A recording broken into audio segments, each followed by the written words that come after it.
I thought I knew the woman I married. I thought our life was unshakable. But the truth I uncovered shattered everything, and led me to a place I never expected. It's tough to pinpoint the exact moment things started feeling off. Looking back, all the signs seem so clear, but when you're living it, when it's your own life unraveling, it's like trying to see through fogged glass. Dahlia and I had been together for 10 solid years. I'm not talking about some perfect, fairy tale romance you hear about in movies or books. We argued about the usual stuff, money, family events, and the random annoyances that come with sharing a life. But we had our rhythm. Or at least, I thought we did. When Dahlia got her promotion, I couldn't have been happier for her. She worked hard for it, late nights, calls during dinner, emails at all hours. I chalked it all up to ambition. She always had more drive than I did, and I admired that about her. The promotion wasn't just a bump in her paycheck. It also came with more travel. Suddenly, every couple of weeks, she'd be off for a few nights, flying to some conference or team project launch. At first, it seemed normal. Just part of her new role. But eventually, I started noticing changes. Subtle at first. She'd come home exhausted, much more than before. But there was something else too, a distance in her eyes. Like she wasn't really there, even when she was sitting across from me. I couldn't put my finger on it right away, so I brushed it off. Our conversations started changing. They got shallow, surface level, like she was avoiding anything meaningful. I'd ask about her trip, and she'd give me some quick, two-word answer, "It was fine," before claiming she was too tired to talk about it. I let it go, telling myself work was just taking its toll on her. But then my buddy Liam noticed it too. One night, we were out for beers, just me, Liam, and a couple of the guys, shooting the breeze and tossing back a few drinks. Out of nowhere, Liam turned to me and said, "Hey, man, is everything okay with you and Dahlia? She's been acting different lately." Hearing someone else say it hit me like a brick. I wasn't imagining it. Something was wrong. At first, I laughed it off, brushing Liam's comment aside. I didn't want to think too much of it, but Liam wouldn't let it go. "No, man, I'm serious," he pressed. "Remember that company event last month? Dahlia barely said a word to anyone. That's not like her. She used to be the life of the party." Hearing it from someone else stung in a way I wasn't prepared for. I'd been telling myself she was just stressed, that the demands of the new job were weighing her down, but if Liam noticed it too, maybe it wasn't just in my head. That's when the uneasiness started to creep in, like a splinter under my skin. Outwardly, I kept playing it cool, but inside, it gnawed at me. I couldn't shake it. A few days later, I decided to do something spontaneous. I thought maybe I'd surprise Dahlia at work, take her out to lunch, and remind her that no matter how crazy things got, she still had a life waiting for her at home. I knew her schedule well enough to time it perfectly, so I showed up around noon. Her secretary, Helena, greeted me at the front desk. She was young and a little too cheerful for a Monday morning. Her face lit up when she saw me, like people do when they see the devoted husband. "Oh, Mr. Joshua. You just missed her," she said with a smile. Dahlia already left for a meeting with a colleague. That word, colleague, hit me like a dull thud. It was such a casual thing for Helena to say, like it didn't matter at all. But it stuck in my head, echoing louder than it should have.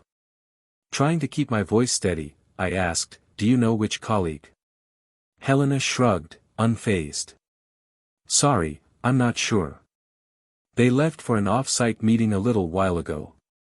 I thanked her and walked back to the car, but the whole drive home, my thoughts were spinning. Who was this colleague? Why hadn't she mentioned this meeting? And why the secrecy?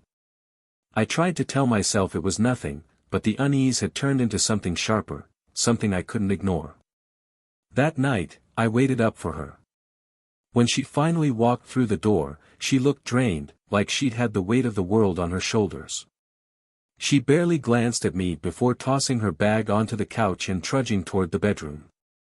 I followed her, my heart pounding. "How'd your meeting go?" I asked, trying to keep my tone light. Dahlia turned, giving me this look, half surprise, half irritation, like she wasn't expecting me to ask. "It was fine. Just work stuff," she muttered, brushing me off. I pressed a little more, keeping my voice calm. "Were you with anyone from your team?" For just a split second, she hesitated, long enough for me to notice. "Just Austin," she said finally. "You remember Austin, right? He's on my team." Austin. The name was familiar, sure. But something about the way she said it, too quickly, too dismissively, felt off. That hesitation, that tiny pause, planted a seed of doubt in my mind that I couldn't shake. I knew exactly who Austin was, a young, single guy who joined Dahlia's team a few months back. The kind of guy who looked like he could charm anyone. Dahlia had mentioned him before, but always casually, just in passing. "He's good at his job," she'd said once. "Easy to work with." But hearing her name him now, paired with that flicker of hesitation, made everything feel different. I nodded, pretending it didn't matter, playing it cool like it was no big deal. But inside, every nerve in my body was on edge. My mind wouldn't stop turning.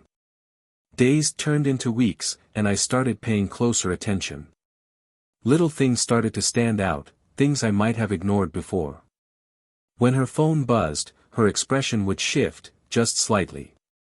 Sometimes she'd smile faintly at the screen, other times her brow would furrow into the slightest frown. But every reaction felt private, like it was something she didn't want me to see. Whenever I asked about it, she'd brush it off without a second thought. "It's just work stuff," she'd say, her tone light but dismissive. I wanted to believe her. I really did.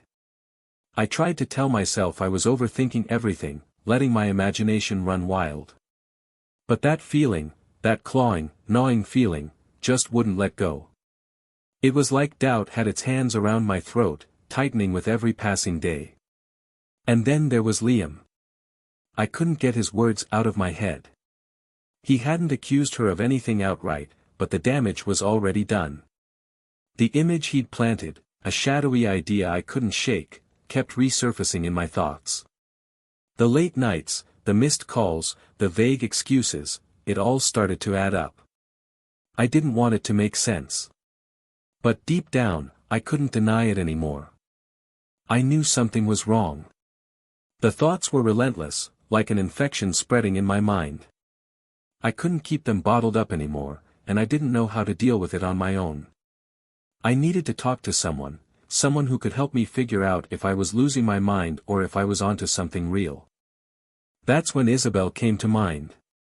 Isabel was an old friend of ours, someone Dahlia and I both trusted. Maybe she'd noticed something I hadn't. Maybe she could help me see things clearly, one way or the other.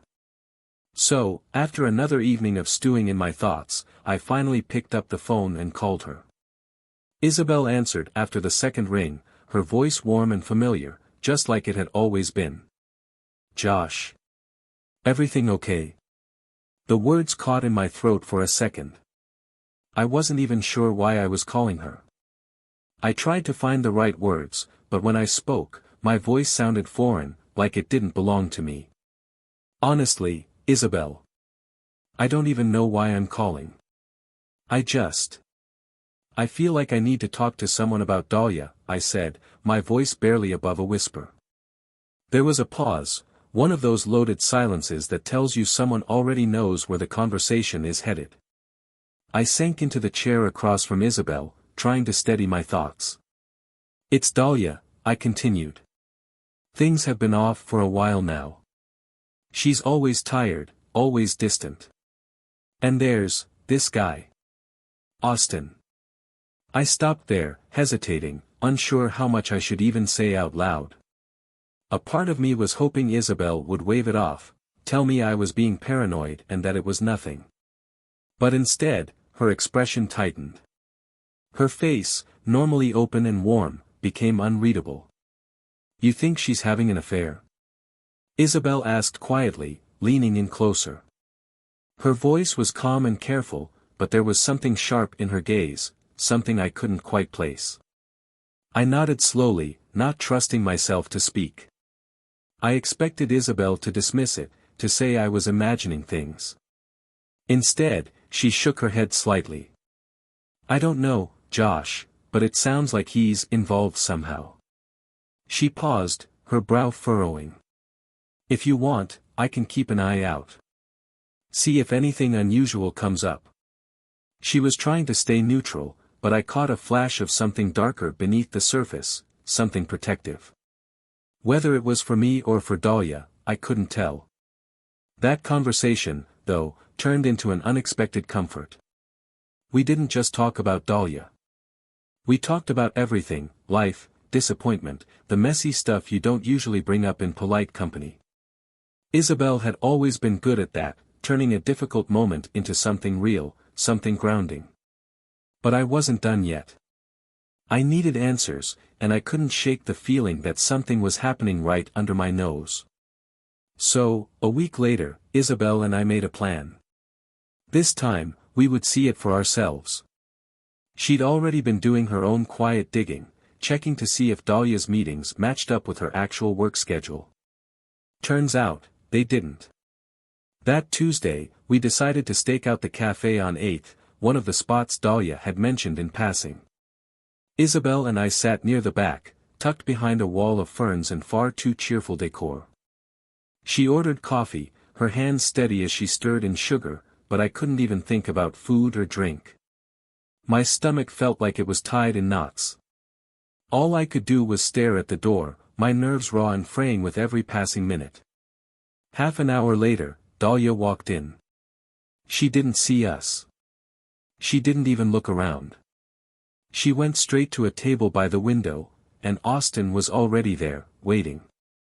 He stood up when she approached, smiling too widely, and she smiled back in a way that twisted something deep inside me. I'd seen that smile before, but not in a long time. Not for me. I watched them for what felt like an eternity. Every tilt of her head, every lean in, every laugh, it was like watching a stranger wearing my wife's skin.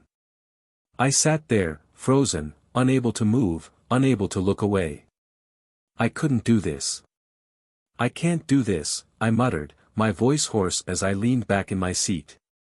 Isabel glanced at me, concern flickering across her face, but I didn't meet her eyes. I couldn't. This was my life unraveling right in front of me, and for the first time, I didn't know what to do next.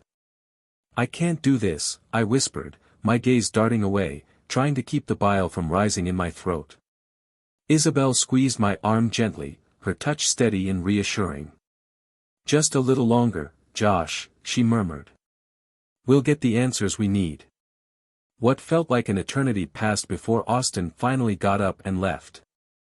I watched him go, every muscle in my body tensing, wanting nothing more than to march after him and demand answers. "What's going on? Who are you to my wife?" But I stayed put. Instead, I turned my eyes back to Dahlia, sitting there with her coffee. She looked so at ease, so relaxed, wearing a smile I hadn't seen in months. A smile I didn't recognize anymore. And worse, a smile that hadn't been directed at me in what felt like forever. That night, I didn't say a word to her. I didn't bring up what I'd seen. I let it sit there, festering under the surface, resentment building like pressure in a dam, waiting for the inevitable crack that would shatter it wide open. And through it all, Isabel was there. Her quiet strength and unwavering loyalty became a strange source of comfort, something I didn't even know I needed. It wasn't her fight, yet there she was, at my side every step of the way. After that day in the cafe, something shifted in me. It was as though the last thread of my faith in Dahlia had snapped. There was no denying what I'd seen with my own eyes. And yet, I still couldn't confront her. Not yet. Not without something concrete. I wanted hard evidence, undeniable proof that would make it impossible for her to lie, impossible for her to spin it back on me. Until then, I played my part, acting the dutiful husband, pretending not to care. But Isabel and I both knew the truth. We saw her for what she'd become. Then came the night of the work event. It was the perfect opportunity. Isabel and I arrived early, parking a good distance from the venue, careful to keep ourselves out of sight. I couldn't help but feel ridiculous, like some third-rate detective in a bad movie, but desperation does strange things to a man. I hadn't told anyone else what was happening. This mission, if you could call it that, was just between me and Isabel. Not even Liam, who'd been the first to plant that seed of doubt in my head, knew how far I'd taken things. From our vantage point, we had a clear view of the venue's entrance. I watched as guests filed in, dressed in their sharp suits and cocktail dresses, laughing and chatting as though nothing in the world could touch them. And then there she was, Dahlia, walking in, heels clicking on the pavement, looking as composed and beautiful as ever. My breath caught in my throat. For a moment, I almost forgot why I was there. But then Austin appeared. He entered separately, lingering near the edges of the crowd. They were careful, I noticed, not to arrive together or even walk too close. But over the next half hour, I watched them. How they kept their distance at first, as if to avoid suspicion, only to slowly drift closer, pulled toward each other by some invisible string. At one point, Austin leaned in, whispering something into her ear.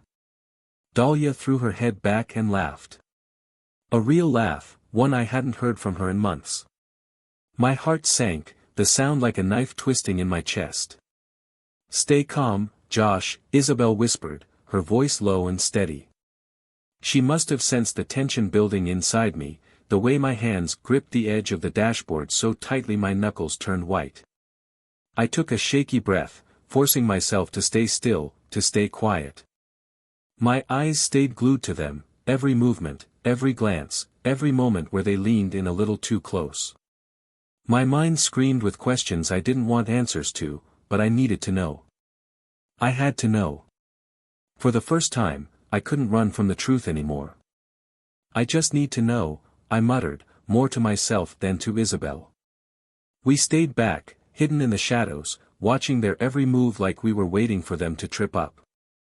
And then, as if on cue, Dahlia broke off from the crowd. "Wait here," Isabel said quietly, her voice firm. "I'll go take a look." Before I could argue, she was already moving, slipping forward with a confidence I didn't know she had. I stayed in the dark corridor, every second stretching into an eternity, my pulse pounding so loudly I thought it might echo off the walls. My breath felt shallow, my body frozen in place as I waited. Finally, Isabel reappeared, her face pale but resolved.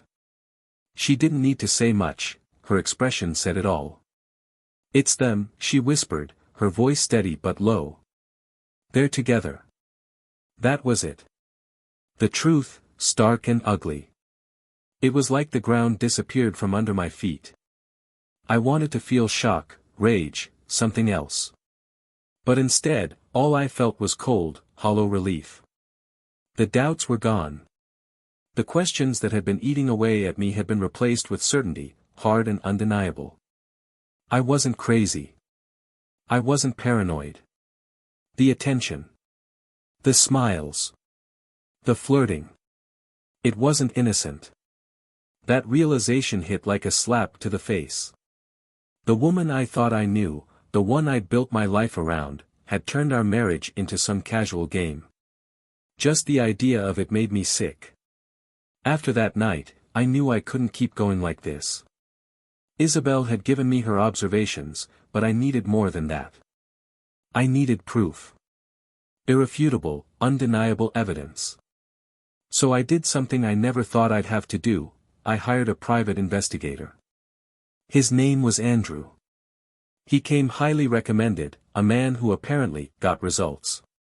We met a few days later at a quiet bar, the kind of place where no one asks questions or pays attention to anyone else's business. I laid it all out for him, what I knew, what I suspected, and what I needed him to find. Andrew listened without saying much, just nodding and scribbling notes into a little leather notebook. "I'll handle it," he said finally, his tone calm and professional. "You'll have what you need." The waiting was brutal. Every day felt like a lifetime as I tried to act normal around Dahlia. She still came home late, still smiled her fake smiles, and still looked at me like I was just part of the furniture. But this time, I wasn't blind. I could see her for who she really was. Finally, the results came in. One night, I sat in my kitchen, sifting through the evidence Andrew had gathered. Photos. Receipts. A timeline of every lie she'd told, every excuse she'd made. It was all there, spread across the table in front of me like a crime scene. Isabel stopped by that night to check on me. She didn't say much when she walked in, just took one look at the mess on the table and sat down across from me. I didn't have the energy to hide it. She glanced over the photos, the receipts, all of it, her expression a mix of sadness and quiet understanding. "You okay?" she asked softly, her voice gentle. I let out a breath I hadn't realized I'd been holding. "Honestly? I don't know." I looked up and met her eyes. There was something there, something warm and steady that I hadn't realized I'd been missing. It wasn't pity or judgment. It was understanding. And that small, simple look of kindness nearly undid me. It's all so messed up," I said, my voice barely above a whisper. Isabel nodded, her face softening as she reached across the table and squeezed my hand. "Yeah," she murmured. "It really is." "I know, Josh, but you're not alone in this," Isabel said quietly, her voice steady. "You've got people who care about you." Her words settled over me like a blanket I didn't realize I needed, but the more I dug into Dahlia's betrayal, the more the hurt twisted into something darker, something heavier and toxic. I kept asking myself how. How could someone I trusted with every part of me lie so easily? How could she manipulate me, betray me in ways I couldn't have even imagined? The evidence didn't lie, though. No matter how many nights I spent staring at the photos, the receipts, the hotel bills, all of it laid out like a cruel roadmap of her deception, it didn't change the cold, brutal fact: Dahlia had wrecked the life we'd spent a decade building together. In those quiet, suffocating moments, Isabel became my anchor. She was the only one who kept me from completely sinking. That night, she sat across from me in the dim glow of the living room, the table between us cluttered with papers and photos, a crime scene in black and white. "Are you sure you want to keep these?" she asked softly, her voice barely a whisper. She gestured to the pile of evidence Andrew had gathered. "You've already got more proof than you need." I shrugged, the weight of it all pressing into me as I took another swig from the bottle in front of me. "I don't know, I guess. I just can't believe it's real." She nodded, her expression softening in a way that seemed to cut straight through my bitterness. "I get it," she murmured. And then, silence. It wasn't awkward or forced, it was heavy, thick with everything neither of us could bring ourselves to say. I glanced down at her hand resting on mine, steady and warm, and felt something flicker inside me. Something I hadn't felt in months. It was a spark of comfort, of connection, of something I didn't want to name. I tried to push it away, but it stayed there, lingering at the edges of my mind, tempting me. I started, my voice uncertain, trailing off before I even knew what I wanted to say, or if I should be saying anything at all. She looked up, her eyes locking onto mine with an intensity that sent a shiver down my spine. For the first time in what felt like forever, I saw something real, something raw and unguarded. "Josh," she said, her voice catching on the word, soft but firm. In that moment, time seemed to freeze, the space between us charged with a tension I hadn't expected. For months, I'd felt hollow, like a ghost drifting through the wreckage of my life. But here, with Isabel, her eyes searching mine, her hand still on mine, it was like I was finally being seen again. And for the first time in months, I wasn't sure if I was ready for what came next. I felt something real, something honest. When it was over, we sat there, neither of us saying a word.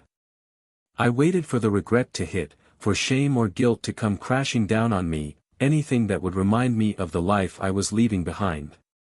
But instead, there was only silence. A strange, quiet acceptance. Peace, even, in the middle of all the chaos. Isabel looked at me then, her gaze steady, her expression soft but serious.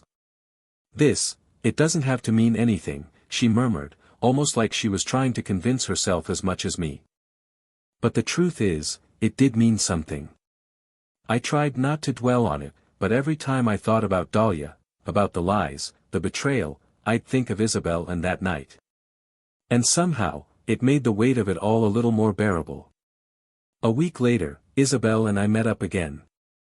This time, we sat in my kitchen, the same stack of photos and receipts spread across the table. We went through the evidence one last time. It was surreal, almost like we were plotting a takedown, a coup against the woman who had dismantled my life.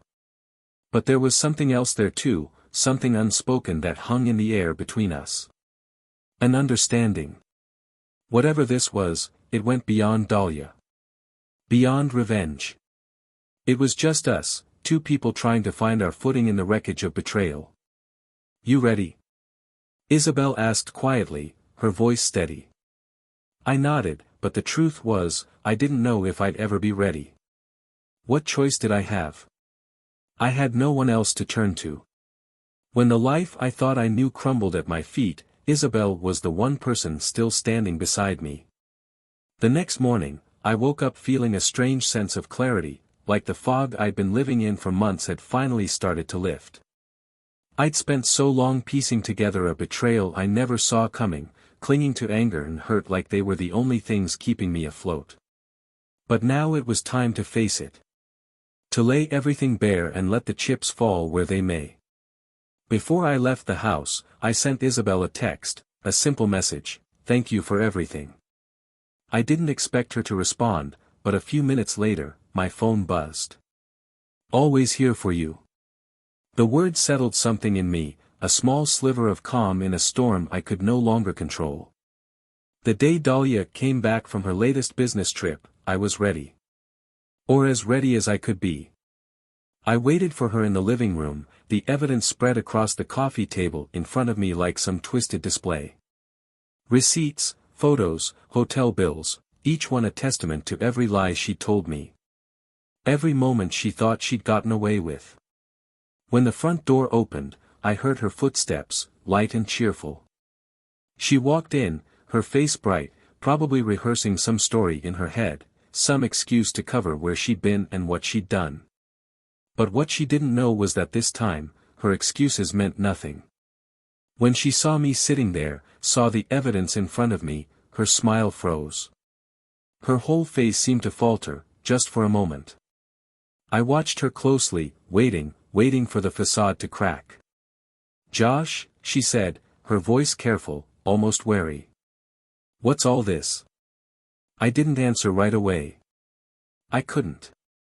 I just looked at her, feeling the weight of everything that had led to this moment pressing down on me. "Who are you?" I wanted to ask. "How did we end up here?" But I didn't say that. Instead, I met her gaze and said the only thing that mattered. "Sit down, Dahlia. We need to talk." Her eyes widened, a flicker of panic crossing her face, but she tried to play it off. She took a deep breath, squared her shoulders, and said, "Josh, you're misunderstanding. This is not what you think, really." I leaned forward, my hands clenched into fists at my sides, barely holding back the fury boiling inside me. "So what am I misunderstanding here, Dahlia?" My voice was low but sharp, shaking with the effort to stay calm. "The photos? The hotel bookings? The texts?" I pulled her phone from the table, already unlocked, and tossed it at her feet. The screen still displayed the chain of messages she'd sent to Austin. I'd read enough of them to know the truth. Every word had been like another knife in my back. Josh, she started again, her voice low, almost pleading. You haven't exactly been there for me lately. You've been distant, cold. I was alone, and Austin, he was there. That hit a nerve, deep and raw. I stood up, my chair scraping loudly against the floor. Don't you dare pin this on me, I snapped, my voice barely holding together. I wasn't the one sneaking around, lying to your face. I wasn't the one making that choice. My voice cracked, and I hated it. Hated that the hurt was still so raw. Hated that, after everything, she still had that power over me. Her expression shifted. I saw the flicker of guilt vanish as she threw her head back with something close to contempt. You think you're so righteous, don't you? She shot back, her voice sharp. Like you haven't changed at all. Like you didn't just check out of our life without a word. Her words hit me hard, but I didn't back down. I stepped toward her, my voice rising, breaking under the weight of everything I'd held back for so long. I checked out because you pushed me out, Dahlia. The words erupted from me louder than I'd intended, every syllable filled with a mix of rage and heartbreak. For years, I tried. I gave everything I had to this marriage, and you turned into someone I don't even recognize. Someone who could look me in the eyes, lie to me every single day, and not feel anything.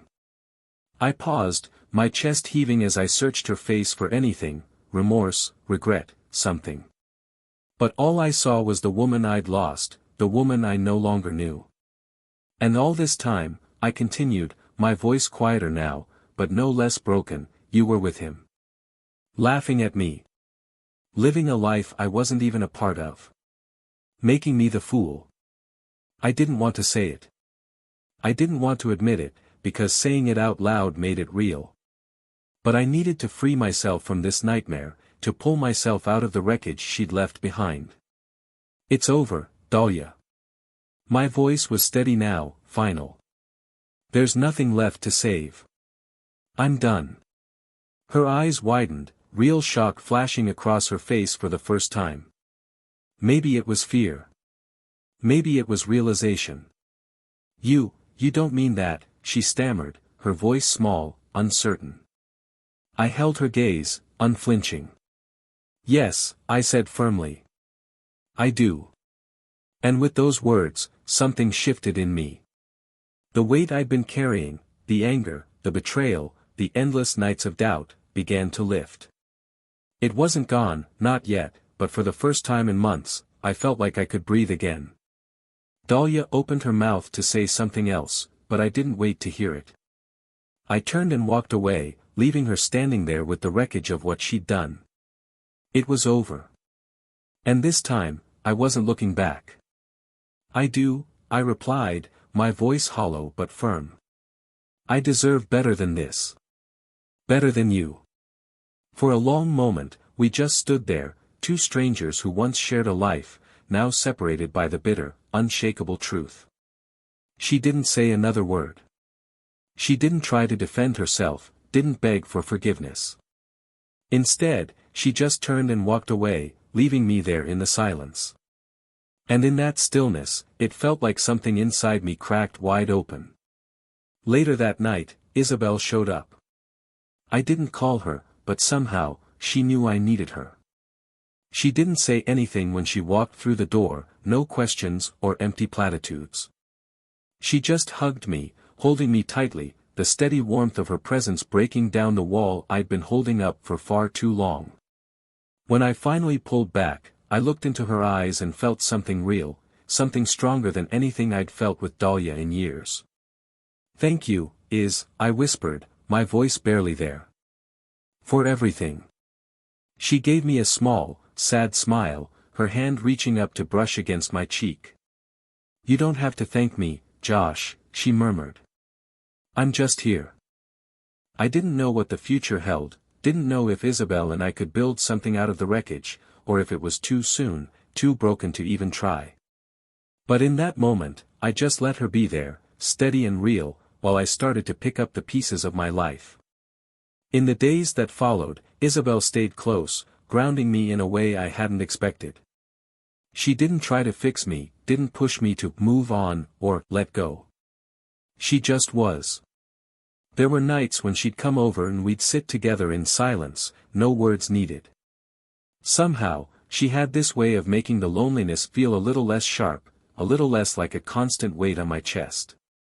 One evening, she showed up at my door with a bottle of wine and a soft smile. We sat at my kitchen table, the kind of quiet that felt more comforting than empty. At one point, she turned to me, her eyes soft, almost hesitant. "You know, I never thought we'd end up here. Like this." I nodded slowly, a bittersweet smile tugging at my lips. "Me neither," I admitted. "But maybe it's not such a bad thing." I paused, trying to find the right words. "You've been here for me, in ways I didn't even know I needed.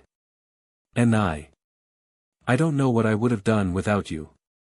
Her gaze softened even more as she reached out, covering my hand with hers. "You don't have to do this alone, Josh," she said gently. "Whatever you need, I'm here." Isabel was patient. She understood the hurt I carried, the scars Dahlia had left behind. And somehow, she managed to give me the space I needed while staying close enough to catch me when I faltered. She didn't rush me, didn't ask for more than I could give. Instead, she gave me room to heal. One weekend, she rented a small cabin up north, a quiet place by the lake surrounded by towering trees and the soft sounds of nature. We spent the days hiking, talking about everything, our dreams, our fears, and all the things we'd been too afraid to say before. At night, we sat by the fire, the only light coming from the flickering flames and the moon reflecting off the lake. For the first time in months, I felt steady. I felt like maybe, just maybe, this was exactly where I was meant to end up. Over time, the change in me was noticeable, even to my friends. One night, Liam was the first to say it as we sat around a fire in his backyard, beers in hand and the crackling flames filling the silence. "You seem different," Liam said, studying me from across the fire. "Happier, maybe. Like yourself again." I looked at him, then at Isabel, who was sitting beside me, laughing softly at something one of the others had said. She looked at me in that moment, and I couldn't help but smile back. "Yeah," I said, nodding slowly. "I think I am." The familiar warmth of friendship had eased scars I'd carried for so long, ones I'd almost given up on ever healing. "You look happier, man," Liam said, nudging me with a grin. "Guess things worked out with Isabel, huh?" I nodded, a genuine smile pulling at my lips. "Yeah, she's something else." The guys exchanged knowing looks, their smiles light and easy. I didn't say anything else, but inside, I felt that final weight begin to lift, as though I'd closed the last chapter of my life with Dahlia. When the divorce was finalized, Isabel was there waiting for me outside the courthouse. She didn't say a word, just walked up and wrapped me in a hug, her arms warm, steady, and grounding me in a way I hadn't felt in years.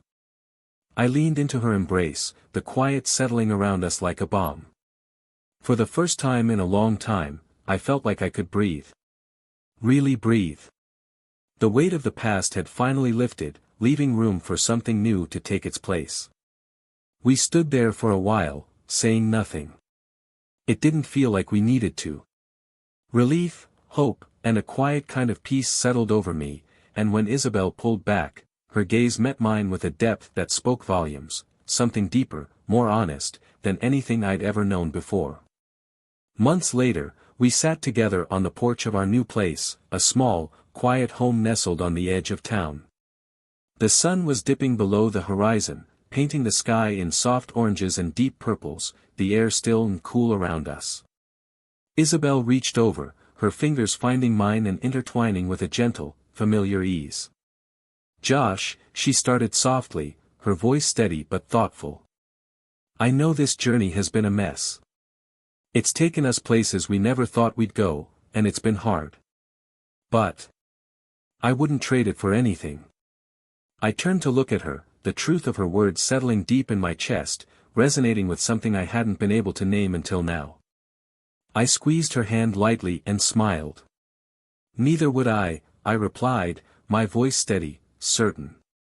I never thought I'd find this. Find you. But here we are. The sun slipped behind the trees, leaving a soft glow on the horizon. The moment felt still, but alive, like the start of something real. Something mine. And for the first time, I knew that this, she, was home.